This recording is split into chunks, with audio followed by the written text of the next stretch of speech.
Hola, ¿cómo les va? ¿Cómo anda el segundo año? Bueno, el encuentro anterior o el videíto anterior estuvimos hablando sobre los supuestos básicos de Bion, que es de la escuela inglesa. Hoy vamos a hablar sobre la escuela psicoanalítica francesa y en este caso sobre Didier Ansieu. ¿Sí? Bueno, vamos a empezar un poco. Todo esto nos sirve para qué? Para poder entender qué es lo que pasa con los grupos. Ahora que están haciendo esta experiencia de observar, es muy importante que ustedes puedan ver qué es lo que pasa con los grupos, ¿sí? Cómo puedo analizar, cómo puedo interpretar, cómo puedo darme cuenta qué está pasando y lo puedo articular con la teoría. Otra de las herramientas que van a tener es a ANSI. En la escuela francesa nosotros nos vamos a encontrar con Jacques Lacan, René Caes y Didier Ansieu. Él siempre en la escuela francesa toma al sujeto en el abordaje grupal, siempre con la necesidad de considerar social a toda psicología. Desde Freud ya se hablaba de psicología de las masas y análisis del yo. Él decía que él se analiza el sujeto, pero el sujeto nunca viene solo, porque cuando comienza a trabajarse, comienza a traer todos sus recuerdos inconscientes que tienen que ver con sus vínculos. Normalmente, si lo tomamos desde el psicoanálisis freudiano, vamos a ver todo lo que tiene que ver con los vínculos primitivos, ¿sí? Con sus primeros con las primeras figuras paternas y maternas con las cuales el sujeto se vincula, que van quedando en su inconsciente y que cuando se trabaja a sí mismo empiezan a aparecer. Eh, el objeto de estudio de la psicología social siempre lo pensamos como toma el sujeto en sus condiciones concretas de existencia, en su vínculo con los otros. Solo el grupal otorga al individuo la categoría de sujeto. Es esa la importancia que tiene el objeto de la psicología social. Nosotros tomamos este sujeto dentro de un grupo, pero no vemos al sujeto. Nosotros no hacemos el análisis de un integrante. Nosotros lo vemos en la totalidad de lo grupal. Por eso es muy importante pensar que siempre son en las condiciones concretas, en el aquí y en el ahora, en las condiciones concretas de existencia, en el vínculo con los otros. Solo lo grupal otorga al sujeto, al individuo, la categoría de sujeto, sujeto que después construirá su propia subjetividad. ¿Sí? Así que es sumamente importante. ¿Qué es lo que aborda Ansieu desde el análisis de los grupos? Él habla de fantasma, circulación, resonancia, circulación fantasmática y resonancia fantasmática. ¿Qué es lo que le pasa a un grupo? Uno lo piensa en su propio grupo y lo piensa en los grupos que va a observar. Cualquier grupo centrado en una tarea, vamos a encontrar estas características. Son escenas inconscientes escenificadas en esta escenificación imaginaria que se da en los grupos. Es la realización de un deseo inconsciente. ¿Sí? Normalmente surge desde el inconsciente, no es que uno se lo propone jugar a algo, pero surge un comentario, algo que trae la teoría, un comentario de un integrante, que hace que dentro de lo grupal comience a circular esta fantasía, este fantasma que hace que en todos resuene. Allí donde se reúnen dos o más personas, se pone en marcha una cierta circulación fantasmática, porque cada uno aporta al grupo su propia escena, ¿sí? Su escena inconsciente, y hace que la expectativa es que todos la jueguen. Cuando yo traigo algo, inconscientemente, trato de que esto se juegue la escena que yo tengo en el inconsciente. Piensen que siempre hay una pugna de que este deseo sea satisfecho, ¿sí? Es como tratar en estos pares contradictorios para ser realizado, o sea, la necesidad tiene que ser satisfecha, más allá de que esto sea un deseo también, ¿no? Porque viene desde el inconsciente. Cuando una escena se impone, dispara en el resto de escenas de idéntica estructura. Si yo traigo desde mi inconsciente una escena que tiene que ver con el vínculo materno y el otro trae una escena que tiene que ver con eso, aunque no sea lo mismo, va a disparar en el individuo, en el sujeto, algo que le va a resonar, ¿sí? La circulación se transforma en resonancia fantasmática. ¿Vieron cuando dice, hay algo que vos dijiste que me hizo ruido y me disparó hacia el me disparó hacia un recuerdo que yo tenía que ni me acordaba que sabía, ¿sí? Eso vos decís, me quedé pensando, hay algo que me resonó, es esto lo que habla Ansieu desde su teoría. Resonancia, él habla de vibrar con el otro. Resonancia viene desde la física, ¿sí? Que es esto de las vibraciones que se producen. En el caso de los sujetos, vibrar con otro. De la tensión entre las escenas propuestas y su circulación. Se va a dar una puja, ¿sí? Entre lo que propone uno y lo que circula, se va a empezar a tironear. Cada integrante se asociará a la escena desde su resonancia. No es que todos van a resonar igual, sino que cada uno desde su propia historia, desde su propia verticalidad, aportará a esta escena parte de estos mecanismos que tiene por dentro, ¿sí? Que hablábamos de asunción y adjudicación de roles. Cuando esta escena resuena en el grupo, es como se pone en la cancha la pelota. Entonces, desde esta verticalidad que tiene cada uno y desde esta realidad que atraviesa el grupo, empiezan a jugarse los roles, la asunción y la adjudicación de roles. Si esta escena hace que resuene más en uno que en otro, ese sujeto toma esta situación, esta cualidad, y o la asume desde su propia verticalidad o la deja circular hacia los otros, pero en sí, en todos va a ir vibrando de distinta manera. ¿Está? El grupo como espejo. El año pasado habían visto ya lo del espejo facetado, ¿no? Que, bueno, volvemos otra vez a esta frase que toma, a este ejemplo, a este arquetipo que toma Ansiu, que habla sobre el grupo como espejo. El espejo roto facetado. ¿Qué era eso? Cuando yo me siento con otros en un grupo, el otro tiene como pequeños espejos que me reflejan a mí y puedo tomar eso como algo positivo muchas veces y otras veces como algo negativo. ¿Qué hago yo con eso? Volvemos otra vez a sombra y proyección. Si yo no quiero que se vea, pero esto se refleja igual, yo puedo, lo oculto en mi sombra, lo que yo no quiero que se vea. A nivel inconsciente estamos hablando. Y construyo esta máscara que hago para ser aceptado por los otros. Pero al verme reflejado en el espejo de los otros, ¿qué va a pasar? Esto va a empezar a salir, ¿sí? Esta máscara se va a empezar a fracturar y va a permitir una filtración. ¿Esto qué va a ser? Va a ser proyectado hacia afuera. El espejo roto o facetado habla sobre esto, sobre estos mecanismos, ¿sí? Instalada la resonancia, esto que empieza a dar vuelta entre todos, comienza el reparto de roles, ¿sí? A ver, ¿qué asume cada uno de lo que está? Estamos jugando una escena inconsciente, es algo que empieza a circular y que el observador, por eso es tan importante el rol, va a empezar a detectar en el grupo, ¿sí? Esta escena que es tirada a la cancha, ¿sí? Es como puesta en el medio y donde cada uno va a ir tomando un rol. Acuérdense lo que era el rol, ¿no? Era el argumento que cada uno estudia para una obra de teatro, la letra. Entonces, cada uno desde su verticalidad y su horizontalidad, atravesada por esta horizontalidad, va a ir asumiendo estos roles.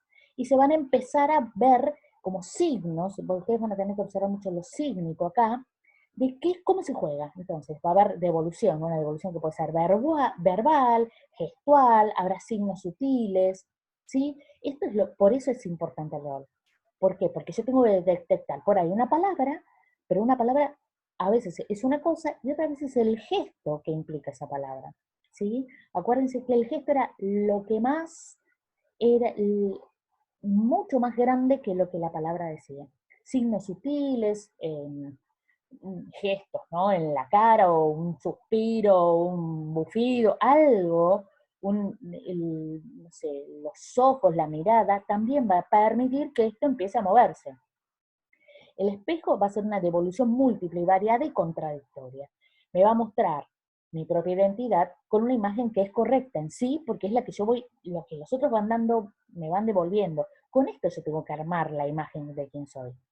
Se pierde en los grupos la individualidad, a veces es esta fantasía contradictoria, ¿no? Que se pierde la individualidad y hay una necesidad de descentrarse. Fusión, desmembramiento, ¿se acuerdan de este par contradictorio? Entonces, en los grupos, normalmente se tiende a perder la individualidad, en la renuncia narcisista, y quién soy yo que me quiero imponer, por la necesidad de esta descentración para que circule la tarea, ¿está? Para que circulen los roles, para que esta tarea se pueda concretar. Y hay estructuras universales. Ansio lo que trabaja son estas estructuras que se encuentran en cualquier grupo centrado en una tarea, que son típicas, conductas de sujetos que están en grupo. Él habla de estructuras esenciales defensivas. nosotros sabemos que son miedo al ataque, miedo a la pérdida desde lo pichoniano, ¿verdad? Que son estas ansiedades básicas. Pero él habla que los grupos cuando están juntos trabajando van a tener características diferentes que van a ir teniendo como un nombre. Él habla de 6 características que van a empezar a verse en los grupos. No quiere decir que el día 1 el grupo se va a comportar, no. Esto tiene que ver con las resonancias que hablábamos antes, ¿no? Que son estos disparadores inconscientes que hacen que el grupo actúe de determinada manera ante determinada estímulo, ¿sí? Que viene siempre de algún disparador inconsciente. Un teórico que fue movilizador para algunos integrantes que pusieron en juego algo que para otro tal vez no había sido tan resonante, pero le resuena desde lo inconsciente algo que tiene que ver con su propia verticalidad, con su propia historia. Son el grupo ilusión, el grupo boca, el fantasma de rotura, el grupo máquina, el grupo organismo y el fantasma de la muerte del padre. ¿Sí? Estas seis características de grupos son las que sirven para poder analizar qué es lo que pasa en un grupo, ¿no? Y para poder articularlo con esta teoría. Cuando yo veo que algo está pasando, digo, el grupo estaba funcionando como, y tengo desde dónde articular, cosas que cuesta tanto a veces, ¿no? Porque uno normalmente cuando observa ve conductas, ¿sí? Palabras, gestos, pero esto que yo estoy viendo, ¿cómo lo articulo desde lo psicosocial para poder hacer una interpretación, para poder leer al grupo, para poder descubrir qué está pasando? Necesito herramientas teóricas como para poder hacerlo efectivamente y correctamente, si no estamos haciendo algo que no es profesional. Nosotros tenemos que entrenarnos en esto, pero profesionalmente. Entonces vamos a empezar a ver cada uno. El grupo ilusión es el considerado perfecto por los integrantes, donde no hay nada cuestionable. Somos geniales, ¿sí? Es el grupo ideal ya logrado en la fantasía de todos sus miembros. Todos creemos que es el mejor grupo del mundo. Los integrantes viven a este grupo como un lugar paradisíaco, cuyos valores es preciso defender a toda costa. Acuérdense de Sartre, que decía que era el grupo perfecto, ¿no? Pero lo malo estaba afuera, pero el sospechoso adentro. En este caso, no hay sospechoso. Por lo tanto, hay un rol que no se va a estar jugando. Por lo tanto, va a haber un rol que es tan importante que no va a circular. Es un grupo que no va a tener un proceso de crecimiento. ¿Por qué? Porque niega cualquier posibilidad de proceso, porque el grupo es perfecto. ¿Sí? Son esos grupos en donde uno lo ve y dice, ay, qué lindo grupo. Empieza a sospechar cuando el grupo es tan perfecto, ¿sí? No existe la perfección. Piense que estamos jugando con sujetos sensibles, que tienen sus propios inconscientes, que se pone todo en juego, y cuando todo es tan perfecto, hay algo que tiene que hacerles resonar en ustedes. El otro grupo que nosotros también tomamos en cuenta es el grupo boca. La demanda es elevada y predomina el modelo alimentario. Son estos grupos que constantemente necesitan alimentarse, por ejemplo, en el caso de la teoría. Entonces, son grupos sumamente demandantes hacia la coordinación o hacia un integrante del grupo, ¿sí? Entonces, prevalece la oralidad, la succión. Y en esto, si se acuerdan de lo que habíamos hablado de Bion, hablamos del canibalismo. Tomamos a un sujeto que puede llegar a ser liderar esta, eh, imaginemos que es la teoría, ¿no? Entonces, es el sujeto el cual desde esta oralidad van a succionar todo. Va a ser una constante demanda hasta llegar al canibalismo. ¿Esto qué significa? Puede ser la información, puede ser el amor, puede ser el afecto. Una vez que este sujeto que está puesto como un líder que provee ya no tiene nada más para proveer, este sujeto automáticamente es desechado, es chivado dentro del grupo, porque se obtuvo todo lo necesario. Por lo tanto, se produce esta escena de canibalismo, ¿sí? Como que se sacó todo y una vez que ya se sacó, se desecha. Es una satisfacción alimentaria, necesidad de, esta ansiedad está depositado, por ejemplo, en el afecto. Es un grupo constantemente demandando afecto o demandando información. Hay una demanda específica sobre un punto en donde necesitan succionar sobre este tema, ¿sí? Es la tendencia a devorar, y esta tendencia a devorar lo que va a producir es muchas veces la destrucción de este grupo. Cuando hablábamos de Bion, nosotros teníamos la imagen de la dependencia, ¿no? Que era dependían constantemente de un sujeto, entonces a ese sujeto era quien devoraban. Hay una demanda tan grande y un vaciamiento del líder, que era lo que hablábamos. Con estos grupos sentados, donde nosotros vamos a notar que la ansiedad está en obtener algo constantemente. Este es otro de los grupos, que no quiere decir que un grupo siempre va a comportarse de esta manera. Significa que en determinado momento y ante determinado disparador emergente, nosotros ya lo sabemos a esto, va a empezar a funcionar así. Entonces, el grupo, cuando hablamos de hipótesis, es en determinado momento el grupo se comportó así. Cuando nosotros analizamos la crónica, por eso es tan importante ser lo más fieles posible en los que escribimos, podemos ver cómo el grupo estaba reaccionando cuando empezó a funcionar como grupo Boca. Cuando a determinado comentario, a determinada situación, alguien dijo algo, entonces empezamos a ver los roles, cómo se disparan y cómo el grupo funciona. El fantasma de la rotura es la antítesis del grupo de ilusión, ¿sí? Hay una fantasía de despedazamiento, de fractura grupal, ¿sí? Esto se produce normalmente cuando hay dos líderes, el líder de la tarea, por ponerlo así, el líder de la no tarea o líder saboteador. Entonces, es la antítesis del grupo de ilusión donde era todo perfecto. Acá hay algo, hay como una ruptura, hay algo como una fantasía de que esto se va a romper, se va todo al diablo, ¿sí? Es como que se dan cuenta al observar que en el grupo existe este miedo, es una resistencia, un mecanismo de defensa, en donde hay una fantasía de que el grupo se fractura y se puede producir un sesgo, que era esta división por haber líderes antagónicos, lo que decíamos recién, el líder de la tarea y el líder saboteador, y cuando esta se sigue, ya no hay posibilidad de repararlo. Esto normalmente la figura del coordinador con la crónica que trabaja el observador que detecta determinadas situaciones, va a notar que cuando esto se sigue adelante se produce un cisma, que significa la ruptura del grupo, ya no hay grupo, porque se pierde la mutua representación interna, ya no hay un grupo centrado en una tarea, se pierde lo vincular. Por lo tanto, sería el fantasma de la ruptura, es esto que muchas veces los grupos sienten como que ya se va todo al diablo, ¿sí? No tenemos más grupo, el grupo se rompió, ya no somos grupo. Estos son momentos dentro del grupo. Cuando esto pasa, yo puedo articular con el fantasma de la rotura que propone Ansiude dentro de su teoría. El grupo máquina. Y acá lo tenemos a Charles Chaplin, ¿sí? No sé si vieron Tiempos Modernos, pero es un clásico esta imagen, ¿no? Como que el sujeto es devorado por la maquinaria. Se supone un grupo que funciona a la perfección desde la eficacia y la producción. Es un grupo maquinita, funciona, ¿sí? Funciona como un mecanismo. Por lo tanto, es este grupo que trabaja, trabaja, trabaja. Pero ¿cuál es la fantasía que tiene este grupo? Ser tragados por la máquina. Perder la posibilidad de ser individuos, de ser sujetos dentro de este grupo y ser devorados por esta maquinaria. Por eso la imagen de Charles Chaplin, ¿sí? Es la maquinación del grupo, se va a empezar a vivir como amenazante. Funcionamos como grupo. Por momentos es un grupo ideal porque funciona a la perfección desde la eficacia y la producción de una tarea. Pero cuando esta tarea no, o sea que estamos haciendo solo de hacer, cuando no hay pensar y sentir, ¿qué va a empezar? Vamos a sentir toda esta maquinaria tan perfecta como amenazante y que es devorado por la máquina, ¿sí? Por esta maquinación del grupo. Entonces el grupo se empieza a vivir como amenazante, es una máquina.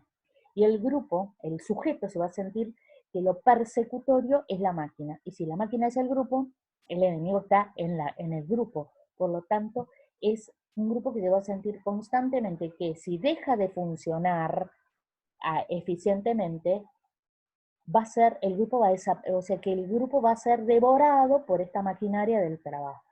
Es un grupo que está obsesionado, por así decir, por el trabajo.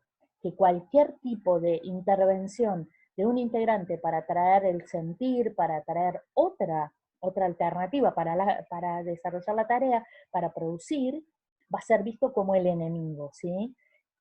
Porque es alguien que trae algo que hace ruido, ¿sí? Es como lo van a vivir a este portavoz como un saboteador, por lo tanto va a ser chivado. ¿Por qué? Porque da mucho miedo que alguien cuestione por qué esta maquinaria me va a devorar. ¿Está? Esto es, recuerden que son dos procesos inconscientes que por momentos ante determinada consigna puede funcionar sin grupo. ¿Sí? Es el grupo máquina. Otra es el grupo organismo. El grupo organismo es, el grupo se vive como una entidad viviente. Es cuando dice, es el corazón del grupo, es el cerebro del grupo, es el cerebro de la banda, es la mano derecha, ¿sí? Son las piernas de este grupo, le pone el corazón. Esto habla de un grupo como organismo. Los integrantes se viven como miembros u órganos.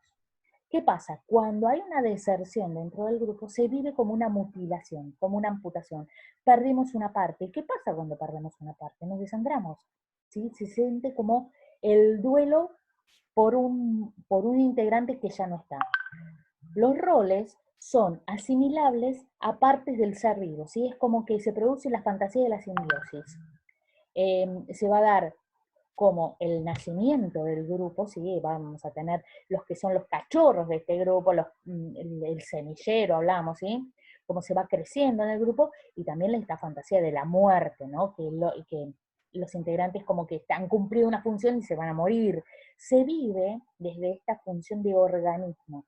Es como que cada integrante forma parte como de una parte del cuerpo y pierde lo de la mutua representación interna. Se vive como esta parte, esta entidad viviente que sin uno de ellos ya el grupo muere, ¿sí? O se desangra. Hay una simbiosis, por lo tanto se pierde la posibilidad de ser sujetos dentro de un grupo, ¿sí? Es como que por momentos, no quiere decir que un grupo funcione así, pero hay que detectar ante determinado emergente o determinado estímulo algo que resonó en el grupo, que hizo que automáticamente el grupo funcionara como grupo organismo. Por eso es muy importante detectarlo, para ver qué cosas hacen que este grupo se produzca una simbiosis para evitar un crecimiento, ¿sí? Entonces, el grupo organismo es esto, vivir al grupo como una entidad viviente. Lo pensemos en la familia, ¿sí? Acuérdense de lo que habíamos leído sobre la mamá que estaba enferma y que todos creaban alrededor toda una historia eh, como para tratar de que no se enterara, ¿no? Cómo funcionaba cada uno de ellos y cómo se iba viviendo el duelo por algo que en la fantasía no estaba más. Por lo tanto, es importantísimo que ustedes tengan en cuenta esto, que no es que el grupo está todo el tiempo así, sino que hay determinados momentos en donde el grupo funciona de esta manera. Por eso es importante tener la teoría incorporada para poder hacer una lectura de lo que pasa en el grupo. El siguiente es el fantasma de la muerte del padre. Freud habla acá, y acá lo traemos a Freud un poco, ¿no? De la horda primitiva, el padre terrible, el muerto por los hijos. El padre, esto ya lo vamos a ir viendo más adelante, pero lo que habla Freud habla en Tótem y Tabú sobre la imagen de un padre terrible que castiga a los hijos. Por lo tanto, este padre terrible es muerto por estos propios hijos y canibalizado. Eh, y lo que hacen es esto, ¿no? Lo del tabú, que es la prohibición del incesto. Se prohíbe porque era como que este padre terrible, él podía hacer todo, pero le impedía a los hijos, o les proponía a los hijos cosas que ellos sentían que estaba mal. Estamos hablando a nivel inconsciente, esto no existe de realidad, no sea que podemos tener tribus, pero cómo se toma esta imagen de que se construye un tótem de ese padre para recordar lo terrible que era, y eso genera que haya una ley. ¿Cómo lo podemos leer desde lo grupal? En el grupo podemos encontrar un padre bueno que da sentido a este grupo, ¿no? Este padre contenedor que provee al grupo. Acuérdense que bien también habla sobre este arquetipo del padre, ¿no? El padre que contiene, que sostiene este grupo. ¿Qué pasa cuando el padre renuncia, desaparece de escena, no está, no sigue cumpliendo este rol? Cunde la amenaza del desmembramiento, el fantasma de la muerte del padre. ¿Qué pasa si este sujeto que contenía el grupo, que le daba sentido, que no es el padre terrible de Freud en esta horda primitiva, sino que es un padre bueno, se le construye este tótem también, ¿no? Es como que es intocable, marca a lo que, cómo tiene que funcionar el grupo. Cuando ya no quiere cumplir ese rol, no es que muere o que es matado, sino que no quiere cumplir ese rol, el rol circula. ¿Qué pasa con estos grupos en donde existe y empieza a circular, como hablábamos hoy, el fantasma de la muerte del padre? Comienza a cundir este miedo a que el grupo se desmembre, se desintegre. Hay un deslizamiento de los miedos básicos. Lo importante es que las ansiedades se distribuyan, pero acá se deslizan hacia algún punto en donde esta fantasía o este fantasma de la muerte del padre hace que el grupo se sienta huérfano y busque en otro sujeto depositar esta orfandad.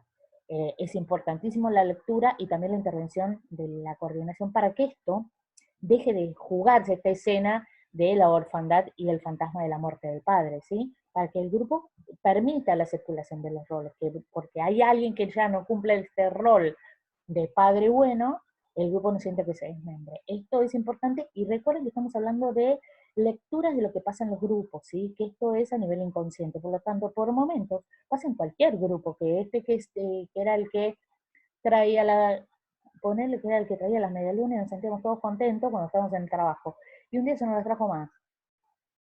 Sentimos que nos falta algo, entonces sentimos que hay algo que no está pasando. Es ¿por qué no lo trajo? ¿Cuál es la fantasía que genera en este que proveía algo y ya no lo tiene? Este padre bueno que daba sentido al grupo.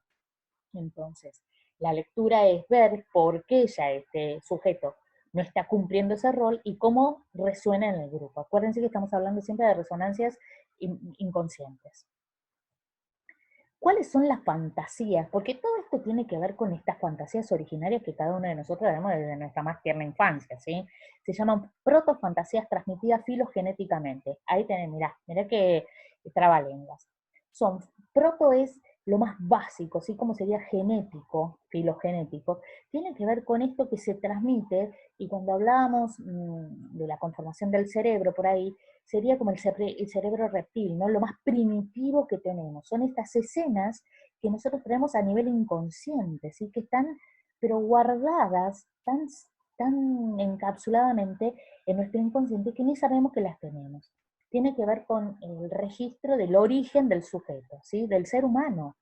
Entonces, Ansiud toma 4 fantasías: la fantasía de la escena primaria, la fantasía de seducción, la fantasía de castración y la fantasía de vida intrauterina. ¿Cómo se lee esto en los grupos? Lo más importante, ¿sí? Porque nosotros también no podemos leer a Freud y habla de las distintas fases, de la fase oral, la fase anal, todo eso desde lo freudiano. Pero nosotros estamos trabajando desde la lectura de los grupos con estas fantasías originarias, cómo resuenan estas fantasías inconscientes cuando se ponen en juego en lo grupal.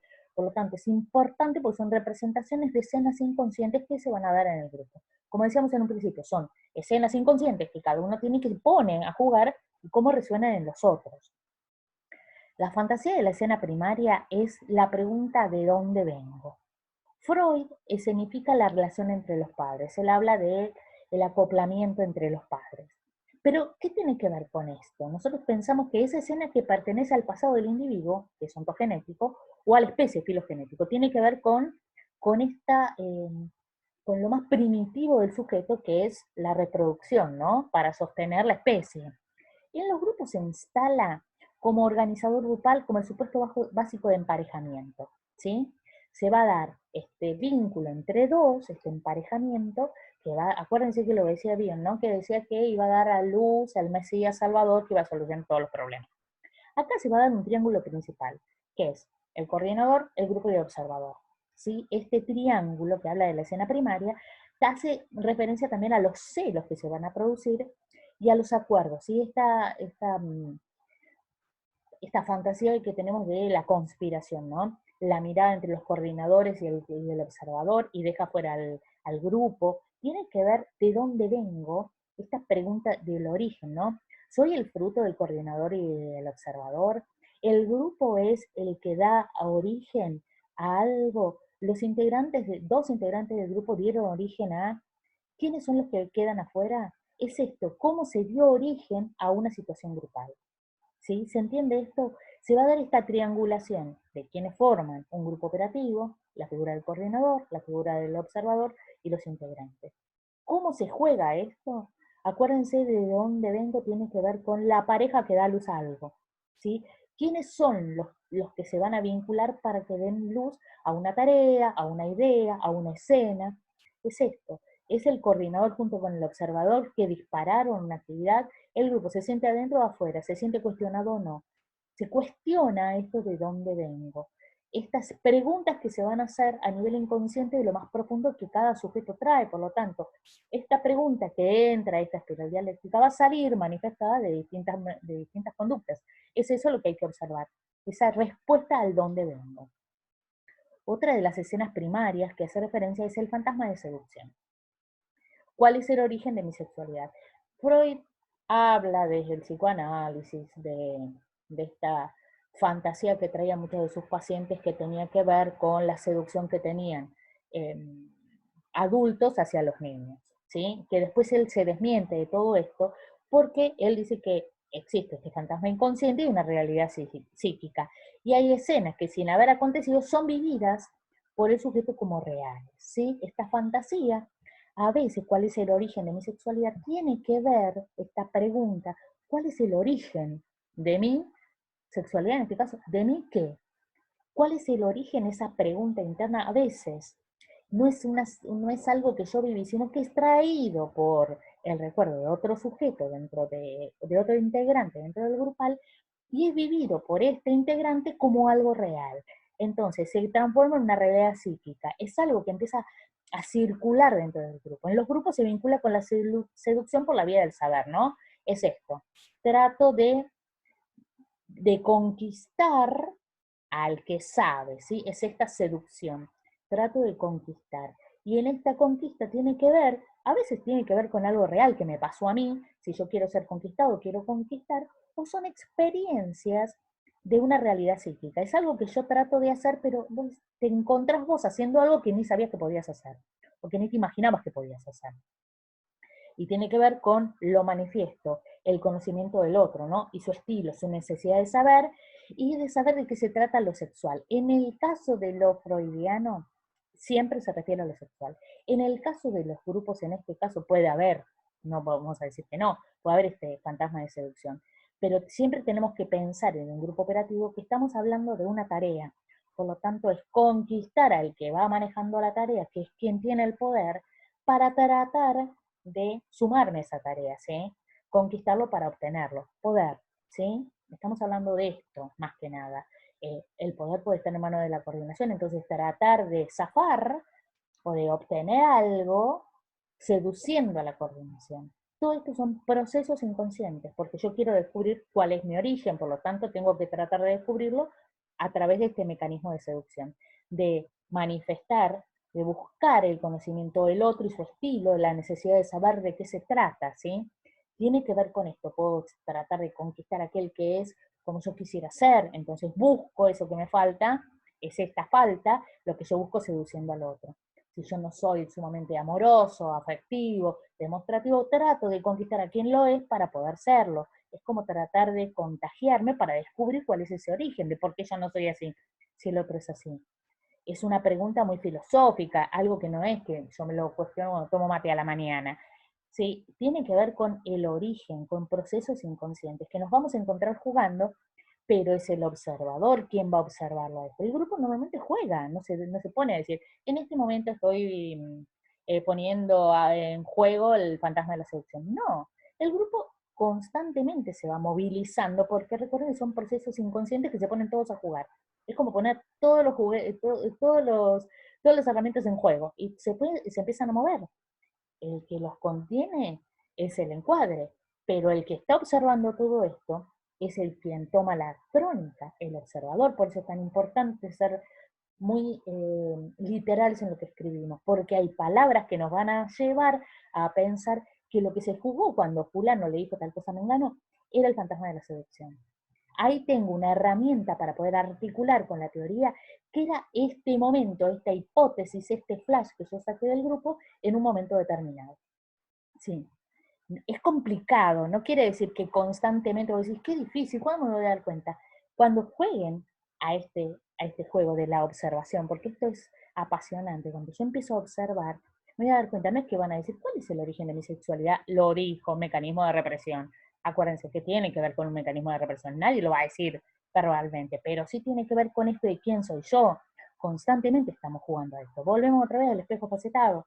¿Quién soy yo en esta máscara? ¿Qué es lo que proyecto? ¿Qué es lo que oculto?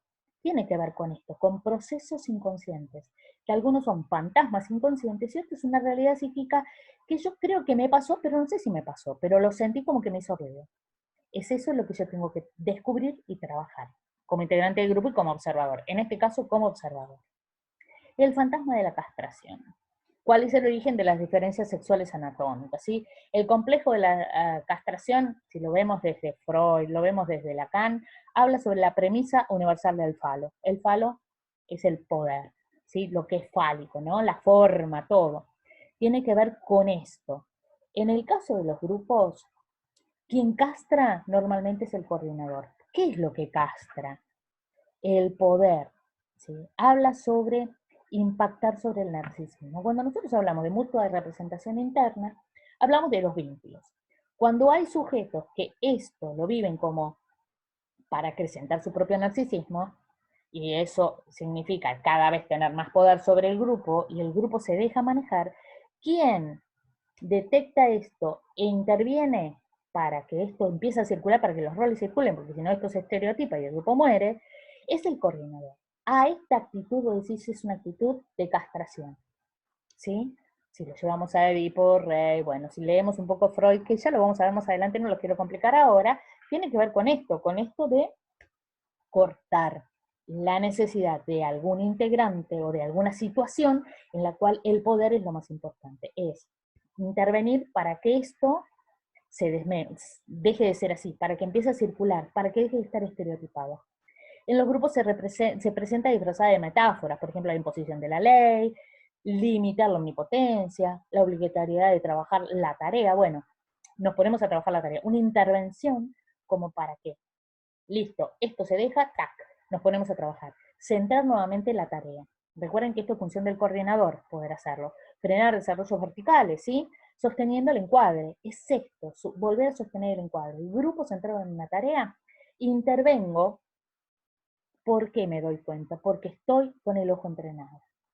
Por eso es tan importante leer la teoría, incorporar, aprender, ¿sí? Instrumentar la teoría, porque esto me va a permitir detectar, trabajar, intervenir y acompañar a un grupo. Desde el rol observador, desde el rol coordinador o desde cualquier otro grupo cuando realmente estemos en el campo. Esto tiene que ver con la lectura, tiene que ver con el narcisismo, con detectar cómo el poder muchas veces aparece disfrazado. Entonces, esta ley de imposición de la ley, limitar la omnipotencia, ¿sí? Acá es rol, el único rol que es asimétrico, bueno, el del coordinador y el rol del observador, que son instituidos. Los demás, tiene que circular la información, tiene que circular los roles, tiene que circular para sentarse en la tarea, ¿sí? Sostener el encuadre y evitar frenar estos desarrollos verticales, ¿sí? Que no exista esto centrado en mi propio ombligo. Tiene que circular esto. ¿Okay? Esto tiene que ver con el fantasma de la castración. Cuando un coordinador baja línea en determinado momento, vos decís, está castrando. Claro, ¿dónde lo busco? Fantasma de la castración. Acá el coordinador hizo una intervención para castrar una determinada situación. Ahí tengo una herramienta más para poder leer qué era lo que estaba pasando en un momento dentro del grupo. Y tenemos el fantasma de la vida intrauterina, la fantasía de regresar al vientre materno, hacia dónde voy. El fantasma resuena en los grupos con esto de fusión, de pertenecer a una totalidad y de perder la identidad, ¿sí? Esto cuántas veces pasa en donde siento que necesito en este grupo, ¿se acuerdan del grupo ideal? Todo eso, ¿no? De sentirme en el nidito, en la vida intrauterina, que a veces hablaba, y volvemos otra vez a traerlo a Sartre, ¿no? En este paraíso perdido, en donde lo malo estaba afuera, aunque el sospechoso estaba adentro, y necesitamos generar mecanismos de defensa para protegernos de la afuera. Entonces, reencontrar el paraíso perdido donde no surgen tensiones de necesidad. Es esto, el fantasma de la vida intrauterina. Es algo que el grupo a veces hace esta fusión para pertenecer a una totalidad y se pierde la identidad.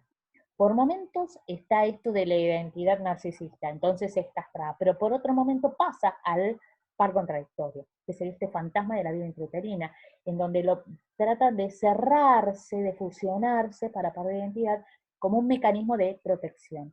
Cuando yo veo esto en lo grupal, y ahí va a intervenir la coordinación, es esto, cuando yo puedo articular con que hay un fantasma de vida intrauterina, en donde van a empezar a aparecer, cuando se genera esto de la vida intrauterina, o decir, el grupo funciona como un grupo que está dentro, protegido, ¿sí? Adentro de, y está vinculado con el grupo ideal. Puedo ir articulando y mechando esto porque lo tengo visto, me resonó algo de la teoría. Y después aparece, bueno, el triángulo edípico. El triángulo edípico lo toma de Freud, Ansiu, que es la antinomia entre lo manifiesto y lo latente, ¿sí? Lo imaginario, esto es el imaginario inconsciente entre padre, madre e hijo. Normalmente este triángulo edípico es, vuelvo otra vez, al poder. Freud normalmente lo vincula con lo fálico, ¿sí? El hijo, la madre busca seguir teniendo el poder en el falo del hijo. Ya más adelante vamos a meternos con esto, pero sí que se producen triángulos edípicos que tienen que ver con el poder, que ya lo habíamos visto antes, ¿no? Cuando en los grupos se produce esto entre esto imaginario que tenemos y entre estos triángulos en donde a ver si es la coordinación, si es la observación, si es el integrante, cómo funciona muchas veces entre dos integrantes y un tercero. Esto es lo que observa la coordinación, como para intervenir, para que esto no se estereotipe. ¿Se van a producir triángulos? Sí, claro que sí, normalmente, porque esto tiene que ver con lo que circula en los grupos, ¿sí? En lo imaginario inconsciente, quién asume el rol de padre, de madre y de hijo, y esto se juega. Por lo tanto, hay que estar atentos en donde se da por momentos y donde se interviene para que esto no sea algo que trabe el proceso de crecimiento de un grupo. Y lo último que habla Ansiu, él habla de un Schopiel. Desde lo grupal es una envoltura que cubre al grupo, entonces lo diferencia de lo que es el adentro del afuera. Yo y lo que no es yo, desde un niño. Acuérdense, Melanie Klein ya hablaba de esto, ¿no? Es un grupo envoltura protectora de las amenazas.